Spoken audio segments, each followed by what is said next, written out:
All right, let's go ahead and get started. Hi, everyone. Thank you so much for tuning in once again. I'm hoping that this panel, well, I wrote this actually, and it says, I'm hoping that this panel will have considerably fewer technology issues. Um, we see how that went.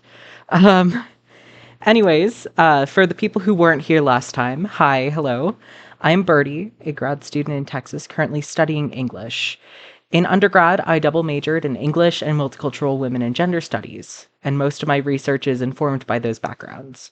My past research projects have focused on trans identity and language in X-Men, as well as other works of speculative fiction. But for this, I wanted to take kind of a different approach. So, for some background, last semester I had the chance to take a course on bibliography, which is basically known better as the study of books as physical objects. I was able to work hands on with original manuscripts of books in an actual archive and ended up writing over 72 pages. Kept that right, 72 pages um, for my final project. Even though I was working with an actual book, like pure prose, like a book, I ended up putting a comic study spin on things because that's one of my major research areas. For that class, I had to read a book on bibliography of my choice, so I ended up reading Between Pen and Pixel by Kashtan, which explores the relationship between comics and the digital age. I was introduced to the idea of hypertext, and Homestuck was actually mentioned in the book, so I decided to spin those two threads and see kind of just what happened. What? Wow, go back. Awesome. We'll keep it like this. What I've basically determined is this. Homestuck, due to its use of hypertext and a hybrid physical form, is super significant in the field of comic studies. One of the greatest fears of those in the comic studies community is the death of the comic genre as a whole, but especially due to increasing digitization, Homestuck's unique use of hypertext, webcomic, and other multimodal factors like soundtrack and GIF should make it a central text in exploring the ever-evolving field of comic studies. And I understand that this is a lot of like big academic language, but I promise I will chill out on the academic language in a sec because I know it's late. Before that, we got to get into a little bit of theory. I apologize. Um, oh my gosh, where did this is supposed to come first? Hypertext, as described by Alice Bell, is a form of electronic text in which documents are linked together using an associative system. When you select a hyperlink that even opens a hyperlink that sends you to a different web page, section of a web page, or even opens a new amount of text in the same page, that is hypertext. So if this is its own individual page, you click on it and it leads to this text, that would be hypertext. It's basically the route by which it's linked. It's almost like a roadmap, if you think about it. Hypertext fiction, then, if that's hypertext, is the type of fiction that uses hyperlinks to progress through the story. So hyperlinks in fiction can lead to different web pages, open new text options, and can help readers progress through stories almost as if they were point-and-click video games, letting the reader themselves play a role in how the story unfolds.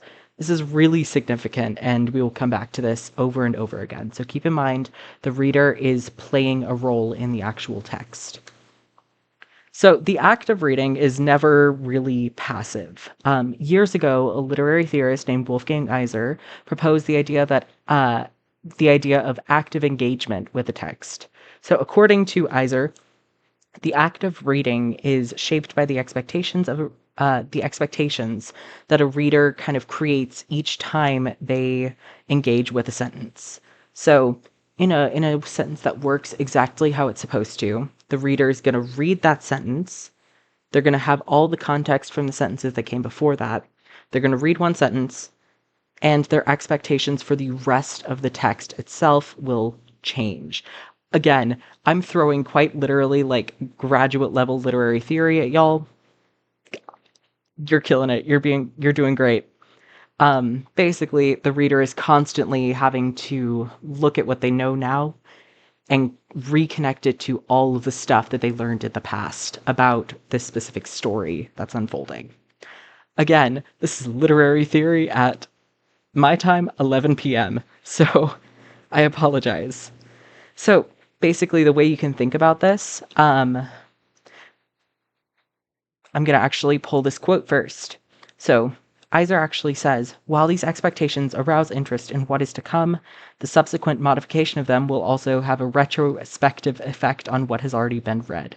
Essentially, what this means is anything you read will kind of have a retrospective effect. It'll impact your perception of all that you've read before. What this means is that the modification of your expectations changes the way you view previous things in a text. If a new line makes you realize that a character you previously liked might be kind of the worst, that's actually an instance of this renegotiation. Your expectations about the character have been modified, so the way you view their past interactions will likely also change. The thing about this change is that it's not something you can really pull back. You can't exactly change the perception of a character once new information has been added. Iser actually believes that our expectations, because they're constantly changing, can never go back to the way they originally were. So anytime you read, you're having an entirely different experience than you were when you were reading the first time. So keep that in mind. Keep in mind that this theoretical stuff is all kind of focused on prose, so the actual text and stories and that sort of stuff.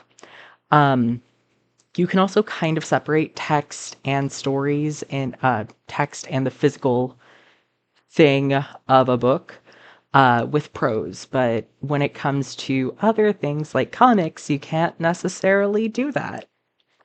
Okay, gotta go forward. So when it comes to physical comics, the reader makes choices each time they flip the page. Regardless of the path laid out for them by the authors and illustrators, a reader has the chance to choose their own adventure. They can read the words first, the dialogue, the exchanges between characters. They can spend time examining the illustrations, the spacing, the line weight, the colors chosen. Visually, comics provide a significantly different experience than literature that's just prose.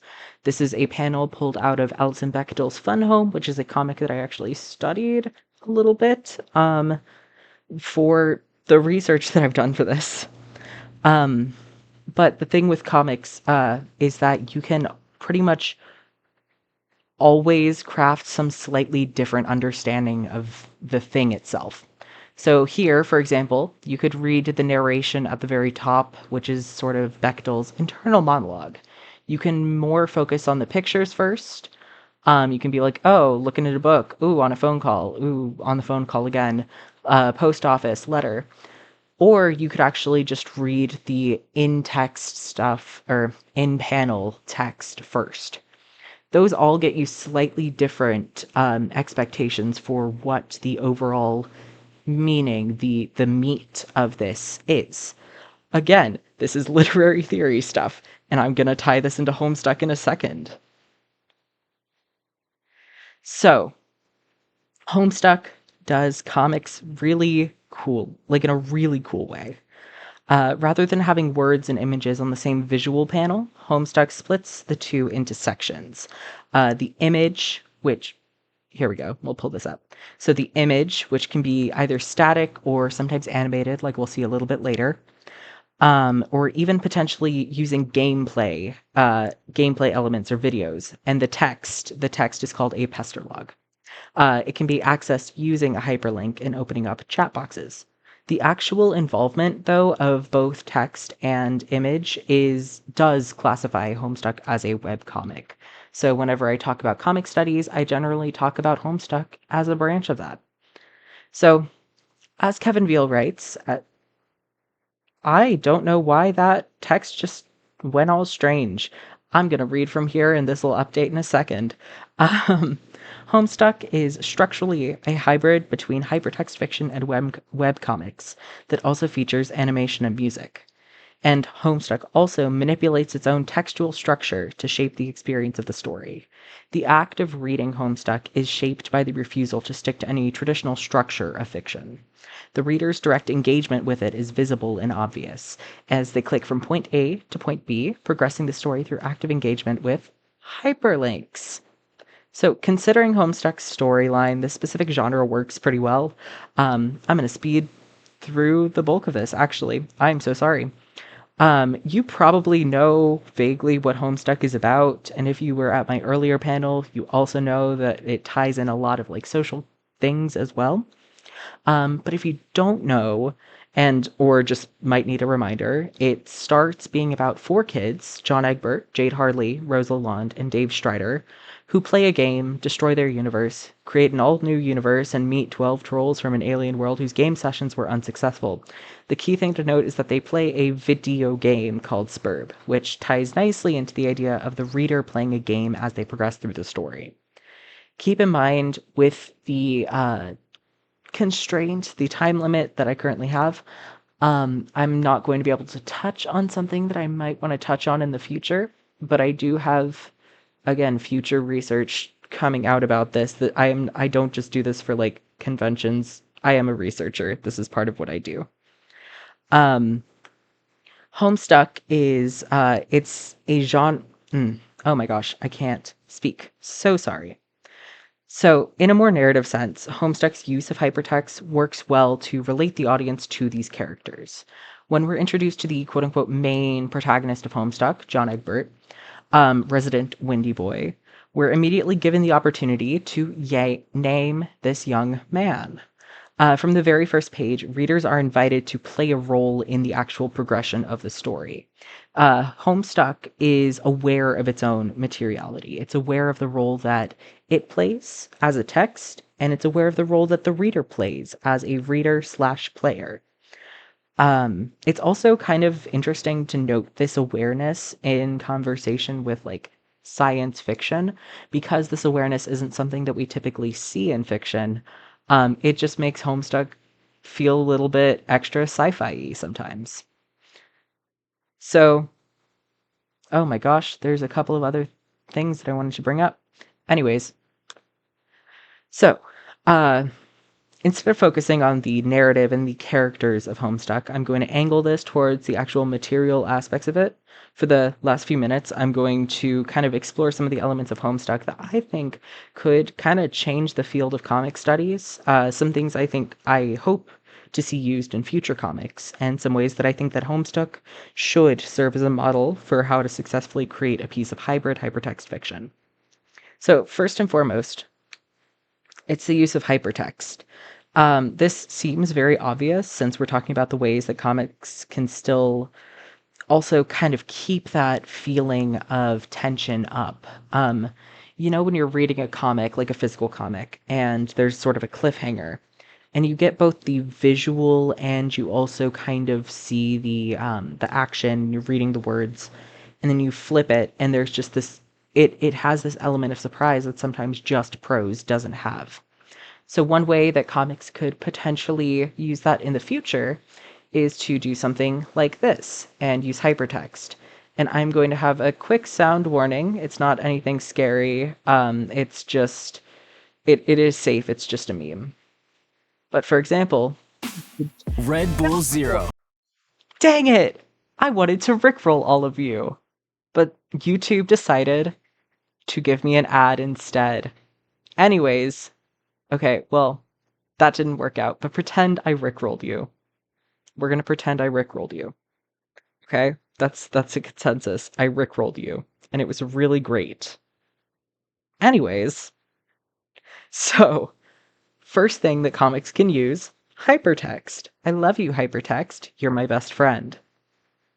Second of all, oh my gosh, I don't know what's going on with my text right now. My apologies, y'all. Second of all, Homestuck is actually known for some of its music. You might have heard Moonsetter, Haunting Piano Refrain, Make a Wish, or the original Megalovania. But the point is the music is memorable. It's reminiscent of video games. It sets the mood. And it's got good old beeps and boops. And honestly might end up on a D&D characters playlist. Like, I'm not projecting here, but I'm totally projecting here. It's on my D&D characters. Make a Wish is on my characters playlist. Music makes such a difference in the actual engagement with a comic. And something that Homestuck does really well is combining music and sort of integrating it into the story overall.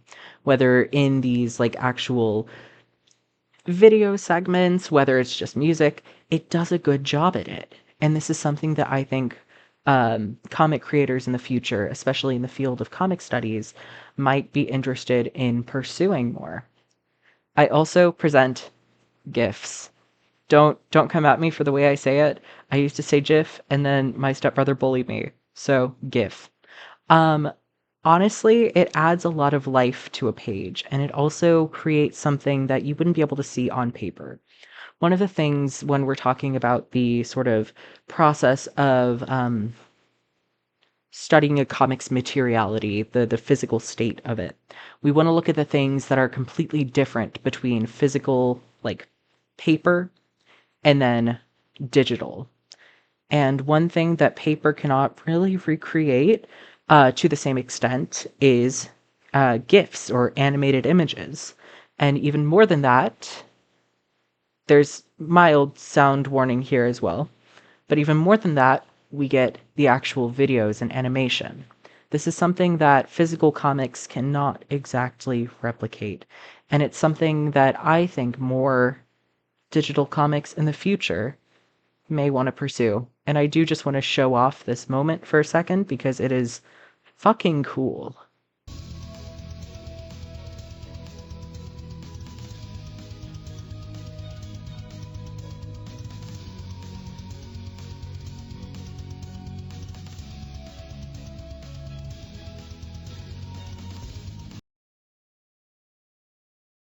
The main reason why I showed you that, besides the fact that it's really just freaking cool, um, it's also because this does such a good job at showing the actual movement that sometimes just static images on a page or even on a screen can't.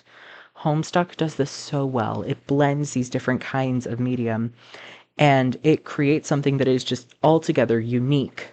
And I know this was just a massive info dump featuring a lot of literary theory that y'all probably did not sign up for.